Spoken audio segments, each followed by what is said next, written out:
This is K2 News at 5 on your side.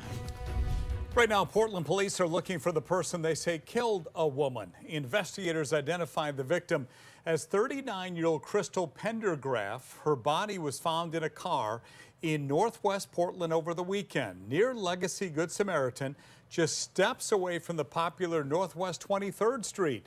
And tonight, her family and friends are hosting a vigil. Good evening. Thanks a lot for joining us, everybody. I'm Steve Dunn. I'm Deborah Knapp. We want to get right to K2's Shelby Slaughter. And Shelby, you spoke to police and people who live in that area today.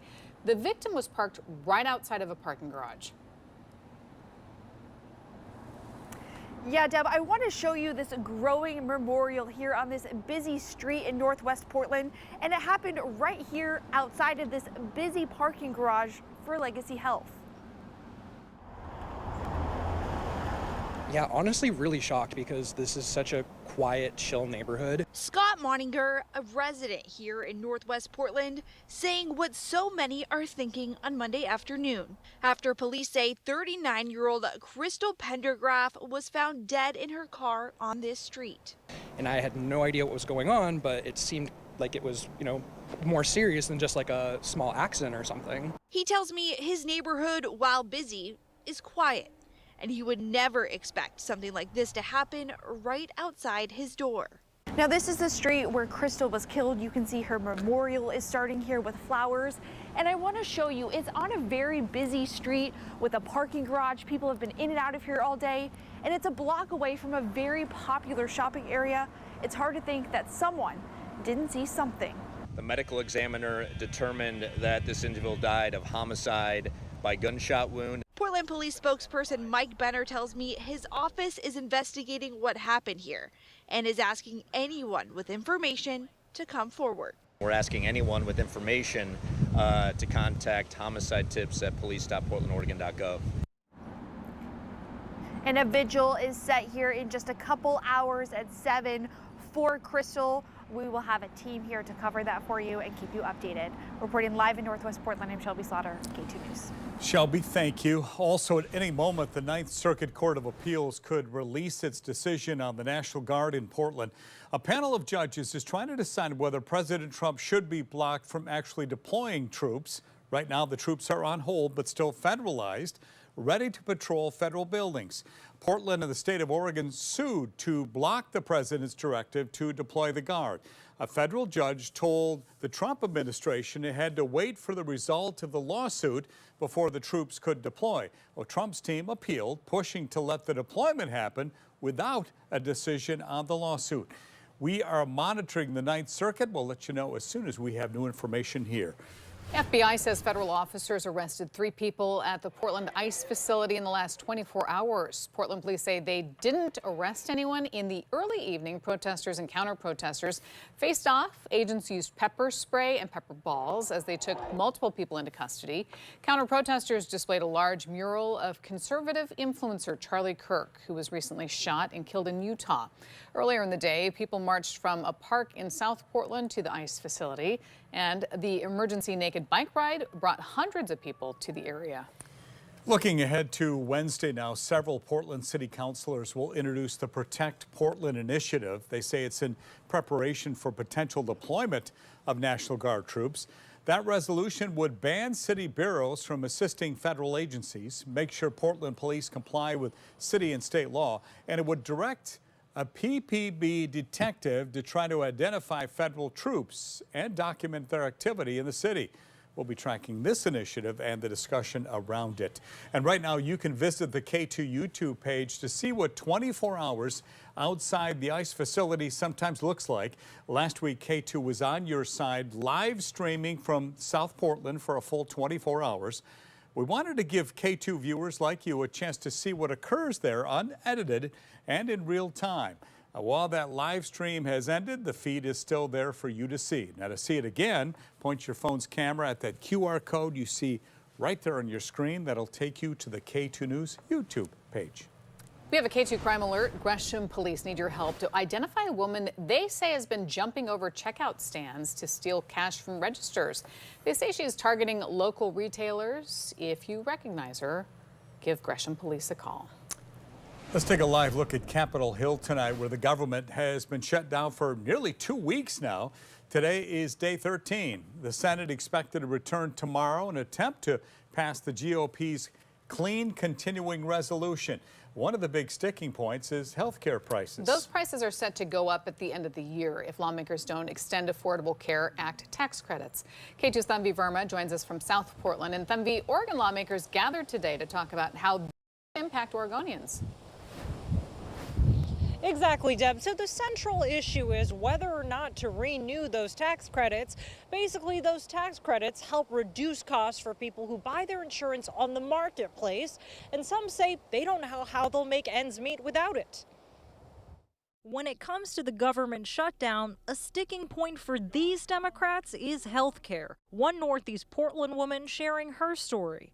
I am here this afternoon because the premiums we must pay for my husband's life-sustaining coverage are projected to increase by thousands of dollars. She says keeping the same health insurance plan through the marketplace will go up over 45% in costs. We will pay over $2,000 a month for the three of us in our family. Democratic Senator Jeff Merkley putting stories like hers in context, citing Kaiser Family Foundation research. We are talking about, in Oregon, a 68% projected average increase, an average increase of $1,300 per person. 32,000 people in Multnomah County depend on the ACA exchange tax credits. About a quarter of them are going to lose those tax credits completely, and the other 3/4 are going to see them greatly diminished. Members of the other side of the political aisle see things differently, specifically Republican Congressman Cliff Bentz. On Monday, we tried to get his take on rising premium costs, but his team didn't get back to us. However, in an interview with KATU last week, he said this. Healthcare is a $4 trillion issue, and we need to do our very, very best to make sure that we're spending that money wisely. I don't think we are, and we need to do a better job supplying better healthcare. But we don't need to throw more money at it. We need to figure out how to restructure it so that insurance companies are not taking more than they should, and so that people are getting the care that they need. And both political parties have been blaming each other for the shutdown. We press lawmakers on what they'll do to compromise. To see those efforts and how they unveiled, you can go to our website at KATU.com. Reporting live in South Portland, Thanvi Verma, KATU News.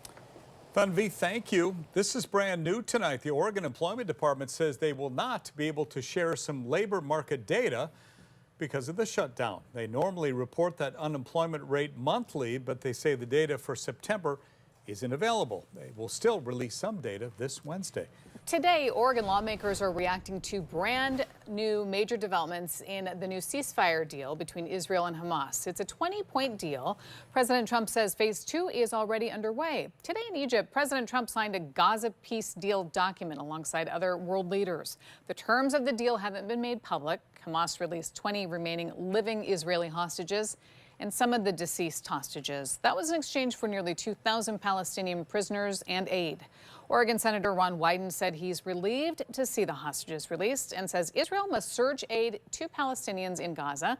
He said he's encouraged by the dialogue on this issue with younger generations. As a first-generation Jew, I know a lot about this. I talk to Palestinians a lot.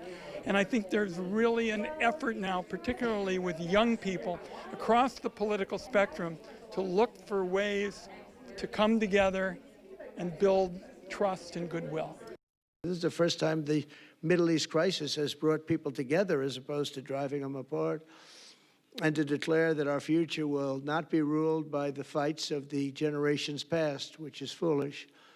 Not everyone in Israel agrees the deal is being upheld. Israel's defense minister says Hamas needs to release all of the deceased hostages, and there are still other challenges ahead, including figuring out the future of Hamas, who will govern the Palestinian people, and how Gaza will rebuild.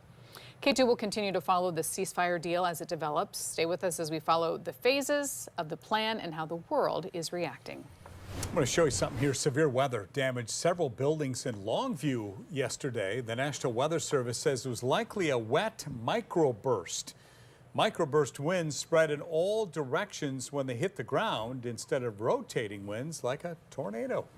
Time now for a look at our Storm Tracker 2 weather. Meteorologist Dave Selesky joins us. Gorgeous day today. Yeah, Beautiful. very big Absolutely change from the past 24 Yeah. hours. And I think over the next few days, very nice, perfect fall weather, really. And the foliage coming up very nicely across much of the Northwest over the next few days for some great viewing of that as well. There's our live camera downtown up on top of the City Liquidator building. 59 degrees temperature, a little chilly out there. Meanwhile, up in the Gorge, our Visit Hood River location has overcast skies and 52 the current numbers. On the Oregon coast, sunshine, no temperature report in this hour from the Inn at Spanish Head, Lincoln City, but temperatures there have been in the low 60s throughout much of the afternoon. And of course, one last camera to show you up at Stoller Estates outside of Dayton. Boy, a little breezy down here, as you can see. Temperature now 59 degrees under plenty of sunshine. Our top three things to note for tonight and going into early tomorrow morning, some chilly morning lows. We're going to be talking about seeing some frost out there between now and tomorrow morning. Sunny skies do return for the next few days, but then get set for return of some rain by the weekend. We'll talk more about that in the forecast segment. In the meantime, here are the highs today. 51 for Redmond, just 50 this afternoon for Pendleton, 61 for Portland, Salem, and Eugene, also over at Newport this afternoon.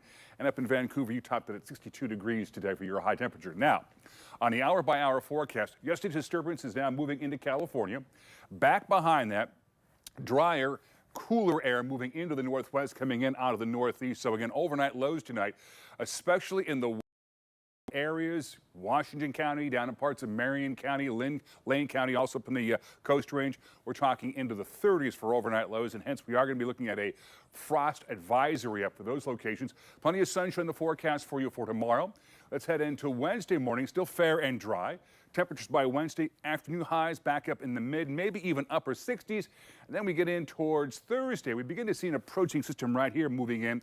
That's going to bring some increasing clouds into the area by Friday, and a slight chance, maybe a few sprinkles in the area by Friday, perhaps only in the morning hours before high pressure temporarily builds back in. Now again, the overnight lows tonight. 41 out at PDX. A little warmer on the east side. The reason for that is gusty east winds coming out of the gorge, about 15, 20 miles an hour. Keeps the atmosphere stirred up, keeps temperatures also up. You get in here in the wind-sheltered areas.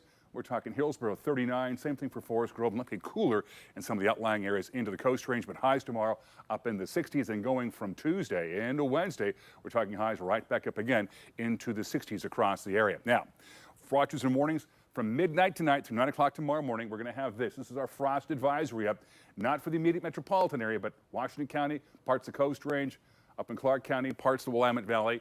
And then you get east side, we have a freeze warning up here for parts of the Hood River Valley and also making your way up into parts of northeastern Oregon. So our school day forecast for tomorrow, it's going to start chilly, about 43 for most locations, but colder in some of the outlying areas.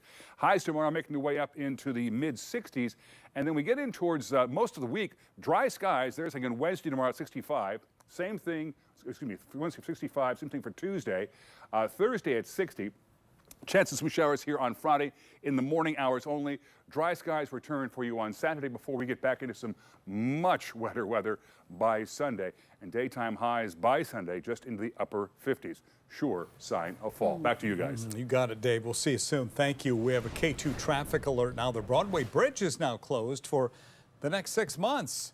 So crews can replace the bridge deck there. It's closed to cars, trucks, buses, and the streetcar. Now, the south sidewalk will stay open most of the time for cyclists and pedestrians.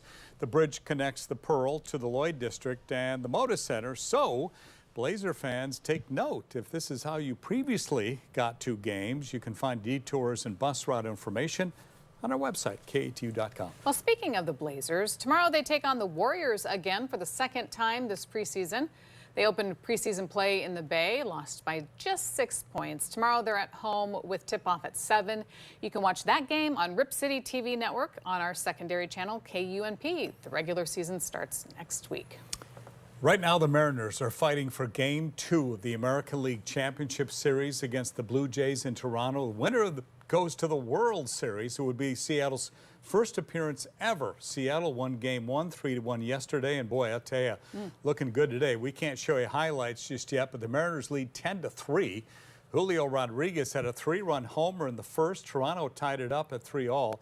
Polanco had a 3-run homer in the fifth to make it 6-3. Then 4 more runs, including a 2-run homer from Naylor. Now, it is now the top of the ninth. We'll have highlights tonight on KATU News at 11, but I can tell you they're looking good at this point. That was an exciting game this weekend. Exciting, both of them. Yeah. Yes, and now they go back to Seattle after this one, so that'll be big for 3 games. We're back with more local news tonight after Monday Night Football. You can also catch ARC PDX on KATU and KUMP tonight at 10 and KATU News at 11.